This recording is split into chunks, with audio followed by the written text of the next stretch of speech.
Ladies and gentlemen, welcome to another Bulletproof for BJJ podcast. On today's episode, we discuss the number one submission for self-defense when fighting a crackhead. That's right, you may not have been in that situation. Maybe you have. Now, I've been in that situation, and we talk about my failed attempt to use traditional fighting methods against a crackhead. Crackhead 1, JT 0. We also talk about how normal submissions in BJJ may not work on the street and why. We also discuss how traditional BJJ methods of submitting an opponent are not going to work against a crackhead for various street reasons. And last but not least, we do reveal that submission which you need to know and the context in which you need to use it to subdue a raging crackhead. Now, if you would like to be stronger to be able to fight those street battles, you need to download our app. Go to Bulletproof for BJJ on the App Store or on the Google Play Store. Download the app, get the 14-day free trial, costs you nothing. Get in there, get stronger, get hench, and win those street fights today. The most important submission for self-defense, specifically if you're trying to fight a crackhead. Why do I say this? I very unsuccessfully fought a crackhead as a teenager, and I ended up just having to run away because things were not effective. When someone is on a high level of drugs, it's difficult to subdue them. And I feel like there's many things that we practice in BJJ that are effective because people are willing to tap. They're like, oh, I don't want you to break my shit, so I'll tap. Whereas if you're going up against someone who doesn't have that fear, certain submissions are not as effective. So I want to kind of run the list on submissions we use a lot, but maybe not as effective for different reasons, and then work my way to what is the most important submission for self-defense. So are we talking self-defense universally, or are we talking crackheads? Well, because I want to know. Bit of both. I'll be honest. I want to know what needs to be done against the crackhead. Crackhead. Yeah, I mean, it's more prevalent. I'm not here for this, you know. I'm not here for the regular crackheads. Live in the city. Let's talk about people who are on meth, heroin, years of abuse. They're basically a golem, and respectfully, and you know they're tough as shit, and they never say die. They're the toughest. You know, they're living on garbage scraps and 7-Eleven coffee and cigarettes, and it's tough. And so you may have heard stories of like multiple police trying to hold down or arrest somebody who is on meth or ice, and they're insanely strong and they're raging, and a normal person is just, they're uninhibited, and they're tasering them and they're beating them, and they just can't be held down, you know, and there's multiple people losing to them. For me, my experience was I was at Penrith train station, as you do. Penrith, for the listeners, is a city, a suburb of Western Sydney. Known, probably less so now, but has the heritage of just being a rough, tough part of town. Area, yeah. There was there's a hotel which is now incorporated into the Westfield, like the mall, which is called the Red Cow Inn, which had the highest rate of stabbings in the whole state. It's just across from the station. Let's go get a skewy. Yeah, just so make sure you bring your shank. I was just waiting for the train, and it was classic. Hey mate, you got some change? Train station in Penrith. You're asking for it, aren't you? Bro, I had to catch a train home. What am I going to do? I'm 14. What am I going to do? And I was like, nah, man, I don't have any change. You got any ciggies? No, I don't smoke. It's like, gives you f***ing wallet. I'm like, what? I'm like, I don't even have any money. Like, I'm lucky if I got a train pass, you know what I mean? And I got this old condom in my wallet. Bro, not even. And how old are you, sorry? I was 14. Okay. And dude just started like coming at me and grabbed me. I'm like, get away, man. Like, I wasn't even really paying attention. And then he punched me, and I was like, oh shit, this guy's fighting. I didn't really take him seriously. He's very skinny and wasn't imposing, didn't feel scary. And then I was like, off. And then he punched me again. And so I like teeped him. I like kicked him hard in the guts. It just moved him back, and he just came forward. And I was like, shit, that did nothing. So I'm like, all right, well, I'm going to punch and it's not like he had his hands up. He's just coming forward, like trying to grab me. And everyone just clears. No one jumps in. And I'm just throwing punches as hard as I could. And it's like villains in any movie where the hero goes like, ugh, and they just go, I just come back. Yeah. Nothing was working. I kicked him in the knee really hard. You know, the kind of oblique kick? Oblique, like knee stomp, break your knee shit. And it did, he kind of felt it, but then just kept coming forward. I'm like, God. The f***ing Heron held his knee ligaments together. Oh my God. And he grabbed me. And at this time, I didn't do any grappling, right? I didn't really know any jiu-jitsu, but I'd been taught, you know, those classic moves, they get you in a headlock or you do something and you're trying to put them down on the ground, right? Yeah.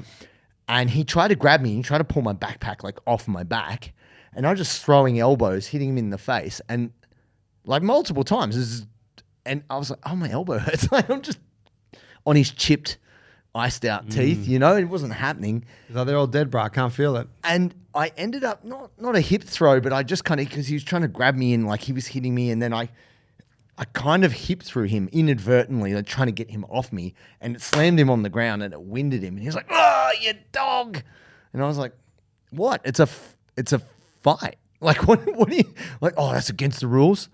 And that actually kind of stopped him for a second. And then he kind of composed himself, got back up, and he's like, give us your f***ing bag. And I was like, so I just ran. And at this time, Penrith Station had like a big flight of stairs. I was like, I can't.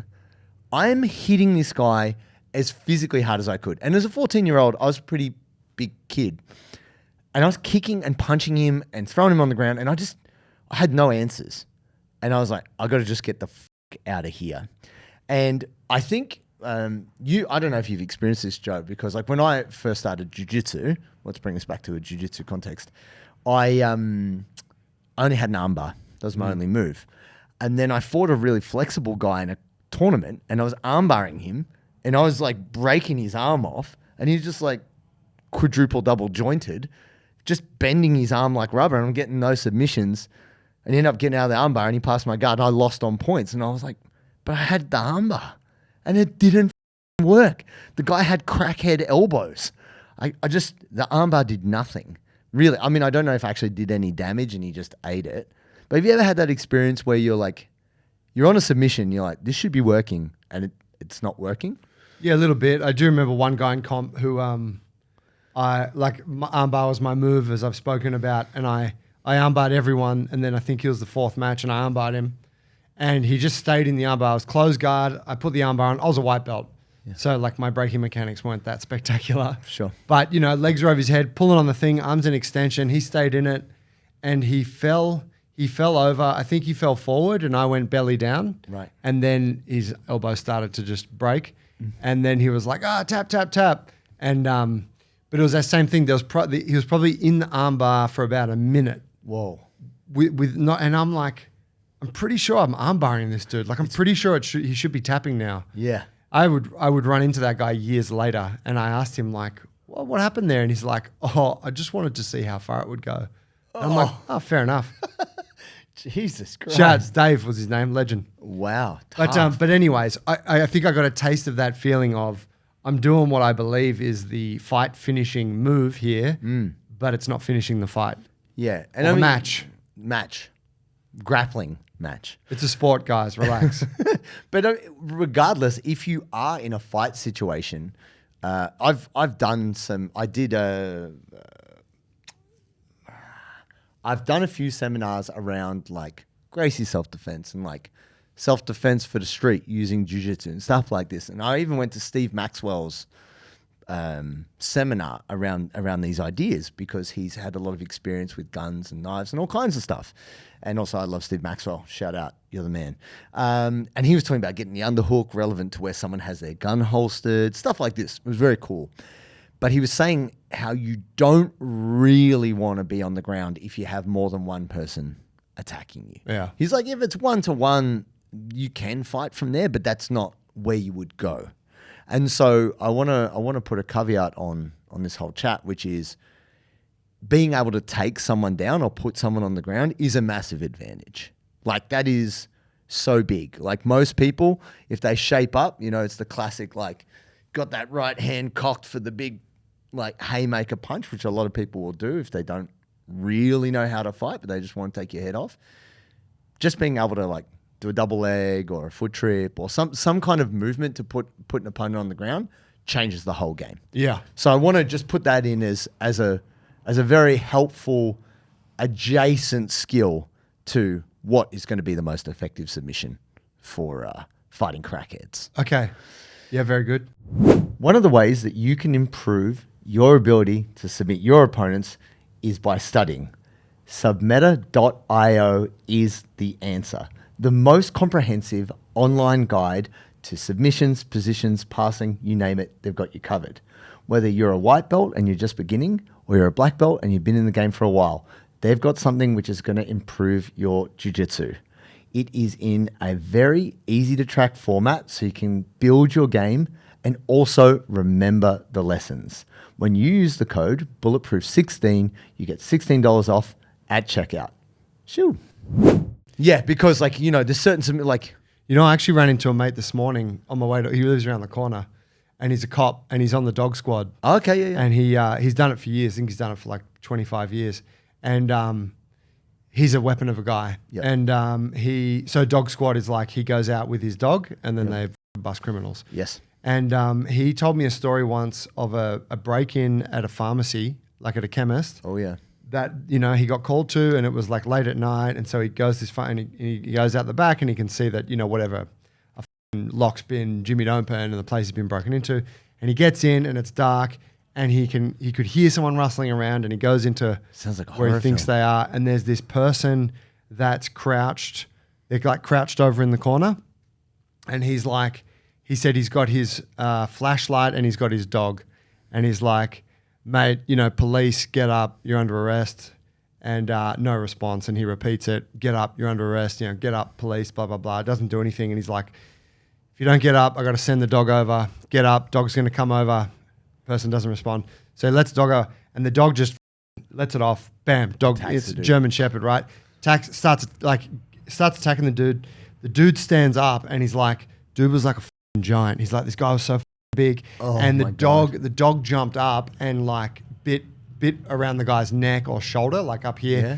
And the guy just started like beating the shit out of the dog. My God. And he's like, it's all happening so quickly, but the dog's like ferociously trying to attack this dude.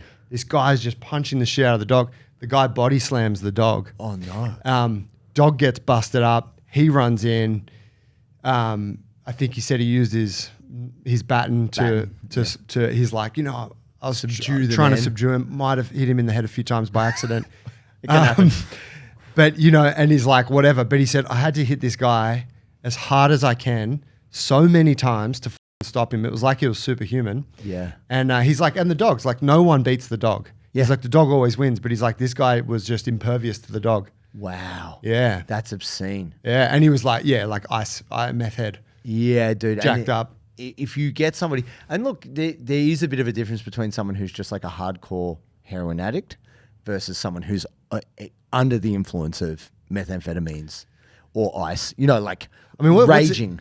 So I guess heroin, like when you're on heroin, calms you, right? Yeah. People are just muzzed out. Yeah. But I think if I remember correctly for heroin addicts, because it was the thing in the 90s, right? We didn't have ice back then. No. But they were raging when they weren't able to get heroin. Of course. It's like, and so they're like, the urgency. Yeah, I got to get money. Yeah. And the pain. Yeah. Whereas ice heads, dudes are in pain. They get massively upregulated when they're high. Yeah. And they're also raging to get the drug when they're not on it. And it blocks your neural inhibitors. That's why there's this crazy strength. Right. And you got that chimp power. Yeah. Oh, beyond. Like there's a thing that I follow. It's like a kind of memes page, and it's like, it's just classically like fiends in LA doing crazy shit, and it's a guy on a bike with a fridge on his shoulder. I think I've seen that, bro. Yeah, and he's doing it. Yeah, and he's lugging it on a bike. Like what is going on here? It's obscene levels of strength. Share your program, bros. Yeah, mate. Get us on a heroin stack, eh? It's just like no teeth, no problems. But I guess this is the thing which we're not trained for, is someone who is prepared to let you hurt them a lot, either because they don't feel it or they don't care. And this is a frightening thing. And we even see this in MMA where one fighter's like, yeah, you can punch me all day, but my chin's strong enough and I'm just going to keep coming forward. And you can see the psychology in another person when they hit someone as hard as they can and it does nothing. Yeah. You have your best submission and it doesn't work. Yeah. So I don't know if you guys will throw back to the Craig Jones-Vinny Margulies match where Craig is twisting Vinny's leg inside out and Vinny's not tapping. And Craig's like, bro, you should tap. I just heard your shit break. And Vinny's like, no, keep going. And Craig's like, I want to keep cranking on you. This is, bro, I feel sick. Like Craig was like, I want to stop. For Craig to want to stop breaking your leg, it must have gone too far. Yeah. But Vinny was just refused. Like his legs, I mean, he's super flexible, right? Shout out Vinny Margulies, legend. But I think he ended up with like a spiral fracture. Not so much in his knee, but in his in the shin. Shin, broke his shin. Yeah, because then Craig put him back in it. Yeah. And then I think Vinny was like, oh, no, it's fine. Yeah, I guess it is completely shattered. Yeah, like there is an agreement in jiu-jitsu whereby when you're about to tap, usually you understand that I can't get out of this. This is pretty close to breaking, i.e. me getting injured, so it's time to stop. Yeah. And so we play with that thing in mind. And so, yeah, when you get someone that, it's why like a lot of new people in jiu-jitsu can get injured because they don't realize they're in danger at that point. Realize like, how close they are to being like completely. Yeah. And so, sprinkle a little bit of crack on that shit. Just a little bit. No one will ever tap you again. And that's why the sponsor of today's show is Penrith Crack House. It's not far from the RSL, just this back door behind the bins. You're good. So Bulletproof 15 and you for too 15% can off. Meet the guy that beat up teenage JT. Like, yeah, he's still going. I beat the shit out of him. He's a pussy. But here's the thing. Why do I say this? Because armbar was always my weapon of choice until I rolled this guy at blue belt. And I believe the guy was hyper flexible because his arm was just bending beyond what you would expect. I didn't hear any breaks, any pops. He got out. And at the end of it, I was like, is your elbow okay? He's like, yeah, it's fine. I was like, okay. Damn, I hate you, but that's fine. And I was like, I need another submission. So let's go to some, because we're talking about disabling a person. Because I have some friends who, people I used to train who are in the force. And one of them, a lady, was very proud. I had taught her a double leg takedown with a bit of the leg trip. So you're on the legs and then they're trying to run away and you kind of throw the leg around. And she did it. She was chasing some guy from a break and enter and she tackled the guy, hit him with the leg trip. She was so proud. She came to training. She's like, I did the double leg, coach. You should have seen it. I was like, all right, cool. Awesome. I'm happy for you. Just kind of somehow feel bad for the criminal. I don't know why. I would hate to have this vengeful woman just trying to double leg you through the ground. But essentially, let's look at like the breaking mechanics of a leg lock. Because if we look at an arm bar, if you break someone's arm, then obviously they can't punch you. It's hard for them to hold a weapon. Like if their elbow is completely dislocated, not necessarily broken the bones, but you've torn the ligaments. Yeah. You've disabled them a little bit, but it's not enough to stop them from their forward march of attack, right? Yep. Also, they can bite your leg. So these are concerns. Yeah, they can spew on you. All kinds. They'll be like, I'm going to do crackhead spew, which is like a secret technique. They're going to wipe a shit smear on your face. Yeah, spit, like anything. Mate, you don't want to be under, like the leg lock. Yeah, no. No, but here's what I was going to say with the leg lock. You get stomped by their crackhead, mate. Of course there's that, but I'm saying I'm the way I'm framing this is one-to-one. It's you and the because crackhead. It's you and the crackhead. One-to-one. Breaking mechanics, even if you are to completely break someone's leg and they can't properly stand, they can still try and injure you and hurt you in the process of you trying to get a leg lock. Yeah. Right? I think that's where you're exposed. Yeah. So there's folks out there that stab you with a McDonald's fork or some shit. Or just a piece of glass, a bottle, whatever. So when I did this seminar with Steve Maxwell, he was talking about how hard it is for someone to get you on the ground if you're like flailing your legs around. Like if you're fighting, say someone sucker punched you and you're on your back, you're on the ground now. He was like, you kicking with your legs at the person's knees and all this stuff is actually an effective way to keep a person back. Yeah. So you can then get up and get away or do what you got to do. Unless they're Sakuraba. Yep. And that's this or person. Andy Varela. Yeah, and this person just leaps over, double foot stomps, backflip. Like, But yeah, it's a very, like you see it at the highest level. It's a very hard scenario to deal with. People, I think what we underestimate, and this is something you've spoken about before, Joe, as to why it can be hard when you're very indoctrinated into what the rules of BJJ are, that when someone is new to it, they do weird shit. Yeah. And it doesn't mean they're good at jiu-jitsu. They're just very hard for you to control because they're not playing by the rules. Yeah. Well, and I think that's the inherent thing is that you are accustomed to certain modes, certain of behavior. Etiquette. Yeah. And they just don't adhere to that and you're caught off guard. Yeah.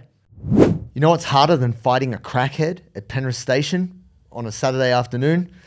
It is rolling dehydrated. We don't want you to be dehydrated, and we have the answer for you. Sodi is the perfect mix of sodium, potassium, and magnesium to keep you hydrated and rolling strong, whether you're trying to bring street justice or you're just trying to feel good at a Saturday open mat. Go to Sodi, sodi.com.au, and use the code Bulletproof15 for 15% off and get yourself hydrated. Shoo. Yeah, like someone kicking you in the leg. Like you're trying to defend yourself and someone starts kicking you in the leg or throwing shit on you or whatever, picking up a bin and hitting you and you're trying to like play off your back because you're like, oh, I'm going to leg lock this guy. Probably not. Because here's the thing. This is what I wanted to say as to why joint locks are not necessarily the way to approach the self-defense against a crackhead situation is they're pain-based. Yeah. And if the person doesn't feel it or doesn't actually care, like it won't stop them. Yeah. You're not, this is where you're going to be not so successful. This is what I'm going to say, folks. I'm going to say I'm going to have my primary, which I think is number one, to my secondary. There's a little adjunct here. Wow. Rear naked choke is number one for self-defense against a crackhead. Agree. But like I said before, the ability to put them down on the ground is very important because if you try and like jump on a crackhead's back and choke them, they could just like flip back and smash your head in the ground. And I've seen that before. Not where the person was actively trying to do it. The person couldn't hold the person's weight and they just fell backwards. And falling backwards because the person's arm trying to put on the choke was around the neck, they smashed the back of the head and KO'd them. So if you're out in the streets on the concrete... They learned that one from Rico Rodriguez. They do. It's classically studied. I think from a like that's a jiu-jitsu thing, right? To jump on someone's back when they're standing. Yeah. Whereas in a self-defense situation, no way, because they're going to body slam you or run you into a glass window or some shit. Yeah. So it's like put them down, then take the back. Yeah. And so the caveat on that, I'm going to extend that to chokes to say guillotine, because many people They'll bite your dick off. There is that, but there's also the classic rugby tackle. Like we're here in Australia, even crackheads, they might have, in Australia at least, they may have played some footy. Yeah. If they can't punch you or whatever, they'll just kind of charge you. Front headlock. It's very easy to go the gillo, and you don't pull guard. You're just doing like a kind of John Bones Jones standing kind of. Oh, right. So sprawl, to defend, catch stay on top, and then don't go to the ground and actually just choke the motherfucker unconscious. Yeah. The only real way. They have very skinny necks sometimes. They do. And sometimes if you got a bit of mass on the arms, it's hard to close the gaps up on that skinny neck. And you got to be careful. They might grab your dick. They might bite your forearm. Yep. This is the thing for those of you who are used to like smother choking or, like choking across the mouth. They'll bite you shit. They'll bite you, and who knows what vampire zombie within like 2 hours. Yeah, the diseases are next level, and you'll have STDs as well as being a vampire. So no other vampires want to fuck you. Yeah, that's a problem. You won't be like Steven Dorff in Blade. No, you'll be like the ugly one. Yeah, that doesn't get the beaver. Yeah, and then you're probably going to get taken out by Wesley Snipes. Yeah. But that's just how it goes sometimes. So that's what I would say, and that's why I said it at the start. It is quite important, and I think this is why more traditional jiu-jitsu heads don't love the guard pulling, because when they train jiu-jitsu, it was meant to be related to fighting and self-defense.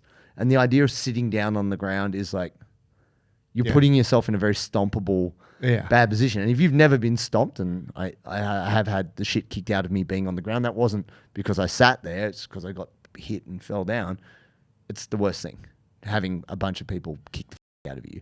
So I can understand where more traditional jiu-jitsu folks, like the old school, come from this idea of, nah, you take the person down, you control them on the ground. Yeah. That's the advantage.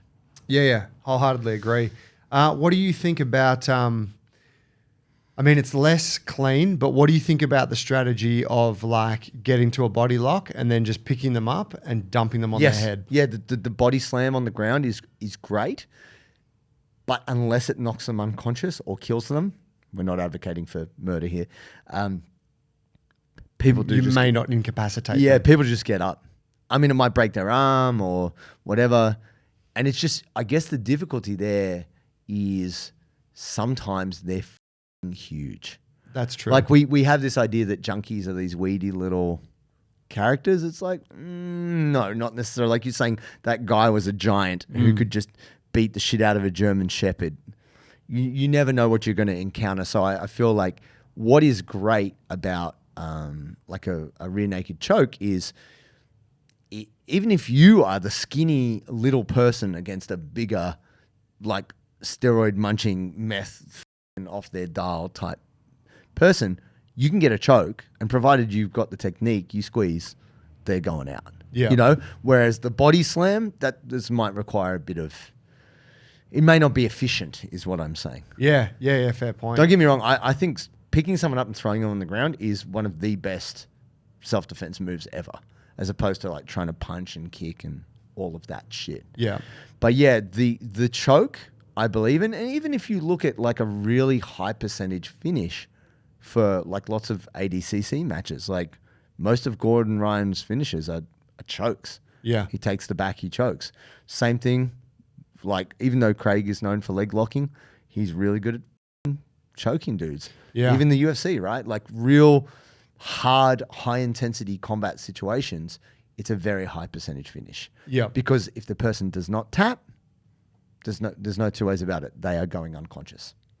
So I believe that is the best way to stop a person, short of potentially front headlock, guillotine action.